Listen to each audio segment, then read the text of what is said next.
जय Shri Krishna. Good morning students. एक बार फिर से पार्टनरशिप के जनरल इंट्रोडक्शन से स्टार्ट करते हैं हम।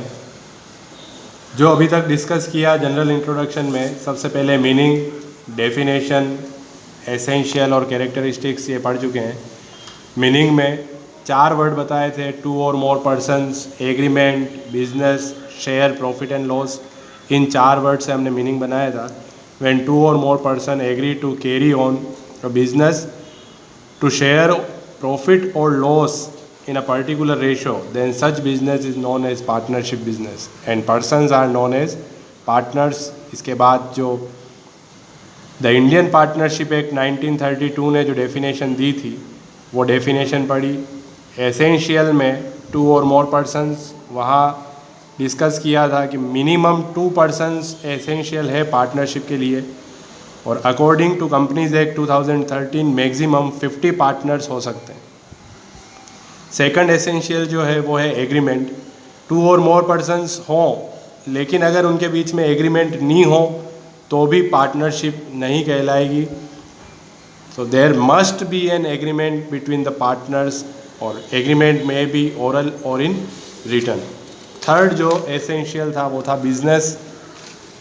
2 और उससे ज़्यादा पर्सन हैं, उनके बीच में एग्रीमेंट भी है, लेकिन एग्रीमेंट होने के बाद बिजनेस एक्टिविटी नहीं है, कुछ प्रॉफिट अर्न करने के लिए एक्टिविटी नहीं करते हैं, तो भी पार्टनरशिप नहीं कहलाएगी।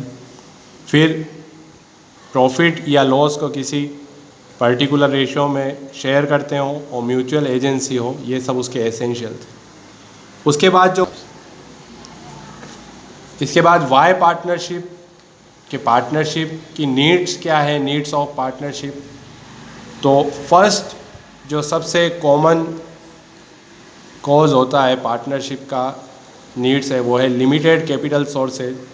कि जब एक अकेला पर्सन मैक्सिमम जितना उसके पास पैसा है वो लगाए, उसके बाद भी कैपिटल कम पड़े, तो उसके लिए उसको ऐसे पर्सन की ज़रूरत होती है जो उसके साथ कैपिटल इंट्रोड्यूस करके बिजनेस कर सके। तो फर्स्ट जो रीज़न होता है पार्टनरशिप, लिमिटेड कैपिटल सोर्सेज। फिर लैक ऑफ मैनेजमेंट, अकेला पर्सन बिजनेस को सही तरीके से मैनेज नहीं कर सकता, इसलिए उसको एक ऐसे पर्सन की ज़रूरत होती है जो मैनेज कर सके साथ में। फिर रिस्क इन्वॉल्व, अगर एक अकेला पर्सन है तो बिज़नेस से रिलेटेड जितनी भी रिस्क होगी वो अकेले की होगी, और अगर कोई एक से ज़्यादा पर्सन है तो रिस्क डिस्ट्रीब्यूट हो जाती है, या डिसेंट्रलाइज जिसको कहते हैं, रिस्क बट जाती है। ये सब कारण है कि इन कारणों से पर्सन्स जो होते हैं वो पार्टनरशिप में बिज़नेस करना पसंद करते हैं। 11th क्लास में हमने सोल प्रोप्राइटर की पूरी अकाउंटिंग पढ़ी थी कि एक सोल प्रोप्राइटर हो तो वो किस तरीके से अकाउंटिंग करते हैं, वो सब वहाँ पढ़ा था। यहाँ पर हम पार्टनरशिप, जब एक से ज़्यादा ओनर होगा, वो सब पढ़ रहे हैं। तो पार्टनरशिप की नीड्स के बाद हमने पढ़ा था टाइप्स ऑफ पार्टनर्स। ये सब हम समर वेकेशन से पहले पढ़ चुके थे, जो क्लासेस चली थी अप्रैल और मई में।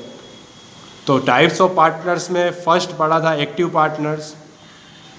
ऐसे पार्टनर्स जो बिजनेस में कैपिटल कंट्रीब्यूट भी करते हैं और बिजनेस एक्टिविटी में भी पार्ट लेते हैं, वो एक्टिव पार्टनर्स। फिर थे स्लीपिंग पार्टनर्स, जो कैपिटल कंट्रीब्यूट तो करते हैं पर किसी रीज़न से वो बिजनेस एक्टिविटी में पार्ट नहीं ले पाते, तो वो स्लीपिंग पार्टनर कहलाते हैं। कैपिटल कंट्रीब्यूट करिए तो ओनर तो हैं और प्रॉफिट में उनका शेयर होता है, इसलिए पार्टनर तो हैं, लेकिन कौन से पार्टनर होते हैं? Sleeping partner. कहते हैं कि साल भर सोए हुए रहते हैं, पर जिस समय प्रॉफिट का डिस्ट्रीब्यूशन होता है उस समय ये जागते हैं, इसलिए इनको स्लीपिंग पार्टनर कहते हैं। नॉमिनल पार्टनर, नॉमिनल पार्टनर का बताया था, जो ना तो कैपिटल कंट्रीब्यूट करता है और ना ही बिजनेस एक्टिविटी में पार्ट लेता है, सिर्फ अपना नाम एज अ पार्टनर फर्म को देता है, वो नॉमिनल पार्टनर कहलाता है। इसका प्रॉफिट में शेयर नहीं होता है। उसके बाद माइनर पार्टनर, ये स्पेशल सर्कमस्टांसेस में होता है, किन्हीं विशेष परिस्थितियों में जो 18 साल से कम, लेस देन 18 ईयर्स ओल्ड, किसी को पार्टनर बनाया जाता है। बाकी एक्ट अलाउड नहीं करता है माइनर पार्टनर को पार्टनर बनाने के लिए, और स्पेशल सर्कमस्टांसेस है तो ऐसे पार्टनर को अगर पार्टनर बनाया जाता है तो उसे minor partner. Types of partners के बाद पढ़ा था टाइप्स ऑफ पार्टनरशिप। उसमें फर्स्ट था लिमिटेड एंड अनलिमिटेड पार्टनरशिप। तो लिमिटेड और अनलिमिटेड वर्ड है लाइबिलिटी से रिलेटेड। ऐसी पार्टनरशिप जिसमें पार्टनर्स की लाइबिलिटी उनके द्वारा लगाई गई कैपिटल तक लिमिटेड होती है, कि मान लो फ्यूचर में कोई रेस्पॉन्सिबिलिटी बनती है या ऐसा कुछ केस होता है तो जितनी कैपिटल उन्होंने कंट्रीब्यूट करी वहाँ तक पेमेंट होगा, उनकी प्राइवेट प्रॉपर्टीज़ से पेमेंट नहीं होगा। और अनलिमिटेड लाइबिलिटी में उनकी प्राइवेट प्रॉपर्टीज़ को भी बेच के और पैसा पूरा लिया जाता है। और अनलिमिटेड पार्टनरशिप आजकल नहीं होती, सिर्फ लिमिटेड लाइबिलिटी पार्टनरशिप ही होती है। सेकंड जो पढ़ा था वो था fixed time partnership and non fixed type partnership. जब पार्टनरशिप में एग्रीमेंट किया जाता है उस समय पहले से ही टाइम पीरियड फिक्स कर दिया जाए कि 10 साल के लिए हम साथ में बिजनेस करेंगे या 15 साल के लिए, तो वो फिक्स्ड टाइम पार्टनरशिप। और अगर कोई भी टाइम पर्टिकुलर मेंशन नहीं किया जाए, एज गोइंग कंसर्न कंसेप्ट उसमें रखा जाए, तो वो नॉन फिक्स्ड टाइम पार्टनरशिप कहलाती है। फिर थर्ड जो पढ़ा था partnership at will and special partnership. Partnership at will को वॉलंटरी पार्टनरशिप भी कहते हैं। इसमें पार्टनर्स बाउंड नहीं होते हैं किसी भी तरीके से, अपनी इच्छा से वो पार्टनरशिप में आते हैं और जब भी उनको पार्टनरशिप से रिटायर होना हो तो सिर्फ एक नोटिस दे के जा सकते हैं। कोई भी स्पेशल पर्पस नहीं होता है, कोई स्पेसिफिक टास्क पूरा करने के लिए पार्टनर नहीं होते हैं। जबकि स्पेशल पार्टनरशिप, जिसको स्पेसिफिक पार्टनरशिप भी कहते हैं, उसमें पार्टनरशिप करी इसलिए जाती है कि उनका कोई स्पेसिफिक पर्पस होता है, जैसे डैम का कंस्ट्रक्शन करना है, ब्रिज या किसी रोड का कंस्ट्रक्शन करना है। तो ऐसी पार्टनरशिप जो किसी स्पेशल पर्पस को पूरा करने के लिए की जाती है, उस पर्पस के पूरा होते ही पार्टनरशिप पूरी हो जाती है, वो स्पेसिफिक या स्पेशल पार्टनरशिप। और फोर्थ जो टाइप पढ़ा था पार्टनरशिप का, legal partnership and illegal partnership. तो जो पार्टनरशिप इंडियन पार्टनरशिप एक्ट 1932 की गाइडलाइंस को फॉलो करते हुए की जाती है वो लीगल, और जैसे ही इन गाइडलाइंस को फॉलो नहीं किया जाता है या इग्नोर किया जाता है तो वो partnership illegal. As an example, जब मैक्सिमम नंबर ऑफ पार्टनर्स बता रखे हैं कि 50 पार्टनर्स होने चाहिए मैक्सिमम, पर कहीं पार्टनरशिप फर्म में 55 या 60 पार्टनर्स उन्होंने कर रखे हैं, तो वो पार्टनरशिप इलीगल हो जाएगी। और अगर 50 पार्टनर के अंदर अंदर है तो वो लीगल पार्टनरशिप। तो ये टाइप्स ऑफ पार्टनरशिप पढ़ा था। उसके बाद जो सबसे इम्पोर्टेंट थ्योरी का टॉपिक पार्टनरशिप का आता है वो पार्टनरशिप डीड। जो फर्स्ट चैप्टर पार्टनरशिप का बताया था, ये 5 मार्क्स का चैप्टर तुमको बताया था। फर्स्ट क्वेश्चन जो आएगा बोर्ड के पेपर में वो होगा इसका 1 मार्क का क्वेश्चन थ्योरेटिकल, और एक जो 15th नंबर पे जो क्वेश्चन होगा वो 4 मार्क का होगा, वो होगा प्रैक्टिकल क्वेश्चन। तो इसलिए हमको थ्योरी और प्रैक्टिकल दोनों पार्ट देखते हुए इसमें चलना है। तो पार्टनरशिप डीड, तो जहाँ पहले हमने पढ़ा पार्टनरशिप के लिए एग्रीमेंट मस्ट होता है कि होना ही चाहिए, तो वहाँ पर कंडीशन थी कि पार्टनरशिप एग्रीमेंट ओरल भी हो सकता है और रिटन भी, लेकिन पार्टनरशिप के बीच में जो रिटन एग्रीमेंट होता है उसको पार्टनरशिप डीड, और हिंदी में इसे साझेदारी संलेख, और एक और नाम इसका होता है आर्टिकल ऑफ पार्टनरशिप, भी इसी को कहते हैं। एग्ज़ाम में मान लो पार्टनरशिप डीड की जगह आर्टिकल ऑफ पार्टनरशिप वर्ड पूछे तो भी यही, the written agreement among the partners is known as partnership deed और आर्टिकल ऑफ पार्टनरशिप। और वैसे भी अगर फ्यूचर डिस्प्यूट से बचना है तो लीगल प्रोसीजर में रिटर्न एग्रीमेंट करना ही ज़्यादा बेटर रहता है। इसलिए जो भी आजकल जो फर्म्स होती है, जो पार्टनर्स होते हैं, वो पहले से ही एग्रीमेंट बना लेते हैं, उसे पार्टनरशिप डीड कहा जाता है। तो नॉर्मल क्या चीज़ें उसमें लिखी जाती है, ये भी क्वेश्चन वो पूछ सकता है। तो सबसे पहले जो पार्टनरशिप डीड में कंटेन होते हैं वो होगा first name and address of the firm. Agreement की शुरुआत ही ऐसे ही होती है कि इस नाम की फ़र्म इस जगह पर लोकेटेड है, उसमें ये पार्टनर हैं। तो सेकंड चीज़ जो लिखी जाती है वो name and address of partners. फिर capital contributed by each partner, किस पार्टनर ने कितनी कैपिटल कंट्रीब्यूट करी है, उनका प्रॉफिट शेयरिंग रेशो क्या होगा।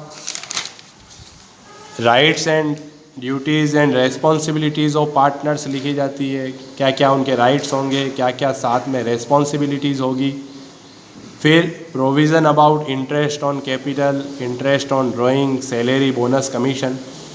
जिन्हीं भी बात को लेकर फ्यूचर में डिस्प्यूट हो सकता है उन चीज़ों को पहले से ही क्लियर करके वहाँ लिख दिया जाता है। फिर नेक्स्ट जो थ्योरी का क्वेश्चन बनता है वो ये बनता है कि अगर पार्टनर्स ने रिटर्न एग्रीमेंट नहीं किया और उसके बाद उनके बीच में कोई डिस्प्यूट होता है तो क्या रूल्स एप्लीकेबल होंगे।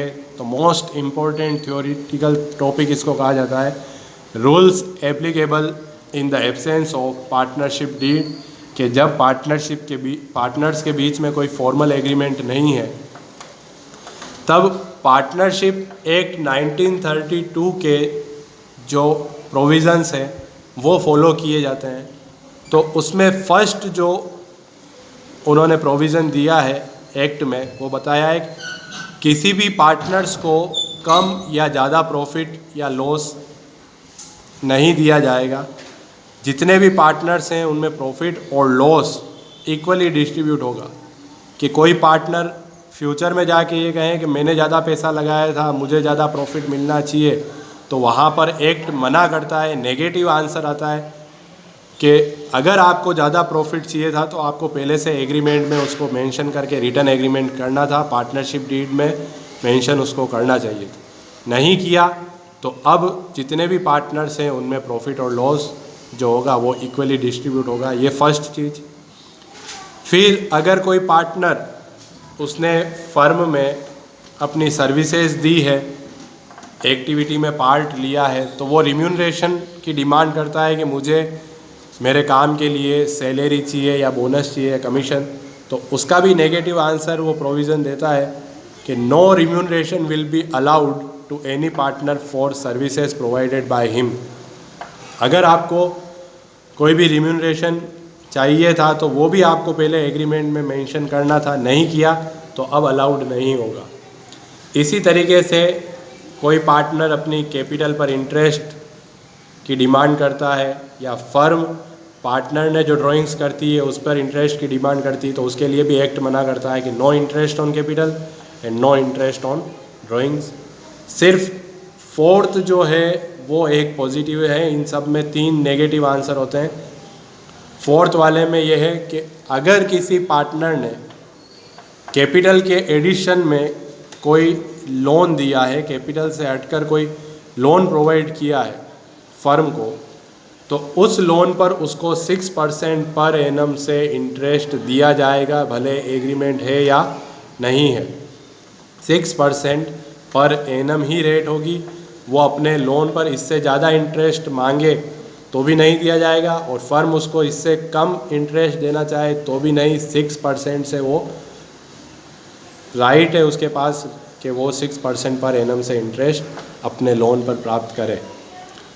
तो ये जो फोर्थ टॉपिक है, इससे नया टॉपिक जो आया था वो नॉर्मली सब बुक में नहीं होता है, अलग से समझाया था तुमको कि जिस पार्टनर ने फर्म को लोन प्रोवाइड किया वो पार्टनर खुद ओनर है लोन की जगह, वो कैपिटल कंट्रीब्यूट भी कर सकता था।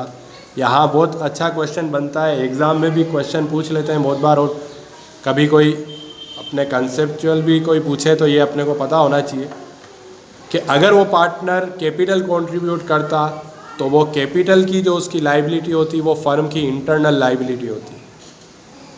तो इंटरनल लाइबिलिटी का पेमेंट फर्म की ख़राब सिचुएशन में नहीं किया जाता, और जो उसने लोन दिया है उस लोन के लिए वो लाइबिलिटी फर्म की एक्सटर्नल लाइबिलिटी हो गई, और एक्सटर्नल लाइबिलिटी का पेमेंट एनी हाउ किया ही जाता है। तो ये जो 2 वर्ड कहलाते हैं इनको कहते हैं, एक तो एप्रोप्रिएशन ऑफ प्रॉफिट और एक होता है charge against profit. 11th class में रिजर्व एंड प्रोविज़न वाले चैप्टर में हमने इसको डिस्कस किया था।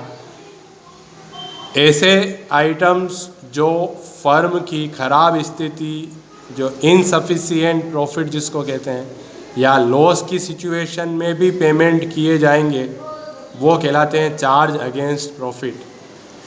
और एप्रोप्रिएशन ऑफ प्रॉफिट वो आइटम्स होते हैं जो फर्म के पास जब सफिशिएंट प्रॉफिट होता है तो ही वो अलाउड होते हैं वो एप्रोप्रिएशन ऑफ प्रॉफिट। तो अगर वो पार्टनर लोन नहीं दे के और कैपिटल कंट्रीब्यूट करता और फर्म को लॉस होता है तो उसको उस कैपिटल पर इंटरेस्ट नहीं दिया जाता, क्योंकि interest on capital appropriation of profit होता है। जबकि उसने जब लोन दिया है तो फर्म अगर लॉस में भी है तो भी उसको उस लोन पर उसको इंटरेस्ट मिलेगा। मान लो फर्म को 60,000 का लॉस हुआ और उस पार्टनर के लोन पर 6,000 रुपये इंटरेस्ट बन रहा है, तो 6,000 उसको इंटरेस्ट दे के 66,000 लोन माना जाएगा, लेकिन इंटरेस्ट दिया जाएगा। तो कुछ आइटम मैंने लिखवाए थे जो चार्ज अगेंस्ट प्रॉफिट होते हैं। इंटरेस्ट ऑन लोन, भले फर्म लॉस में है तो भी दिया जाना है। रेंट टू पार्टनर, किसी पार्टनर के हाउस में, रेजिडेंशियल हाउस में या उसकी प्रॉपर्टी में या उसके घर में कहीं पर पार्टनरशिप फर्म खोली हुई है और उसको उसका रेंट दिया जाता है, तो उस रेंट के लिए वो पार्टनर नहीं है, उस रेंट के लिए वो एक्सटर्नल पर्सन है, तो वो रेंट भी फर्म का चार्ज अगेंस्ट प्रॉफिट होगा। लॉस होगा तो भी दिया जाना है। और गारंटी टू पार्टनर कि जब किसी स्पेसिफिक क्वालिफ़िकेशन वाले पार्टनर को ये गारंटी दी जाती है कि आपको प्रॉफिट में मिनिमम इतना शेयर तो मिलेगा ही, तो वो भी चार्ज अगेंस्ट प्रॉफिट होता है। एप्रोप्रिएशन ऑफ प्रॉफिट जो सिर्फ फर्म की अच्छी स्थिति में या सफिशिएंट प्रॉफिट की स्थिति में ही दिए जाते हैं, वो है इंटरेस्ट ऑन कैपिटल। पार्टनर ने जो कैपिटल लगाई है उस पर इंटरेस्ट जब फर्म अच्छा प्रॉफिट कमाती है तो ज़रूर दिया जाता है, क्योंकि लाइबिलिटी तो है ही, जब भले इंटरनल लाइबिलिटी है, पर अगर फर्म की स्थिति अच्छी नहीं होती है तो इंटरनल लाइबिलिटी को एक बार हम इग्नोर कर सकते हैं, उनका पेमेंट हम डिले कर सकते हैं कि अभी नहीं तो बाद में दें। फिर एक वर्ड आता है ट्रांसफ़र टू रिज़र्व।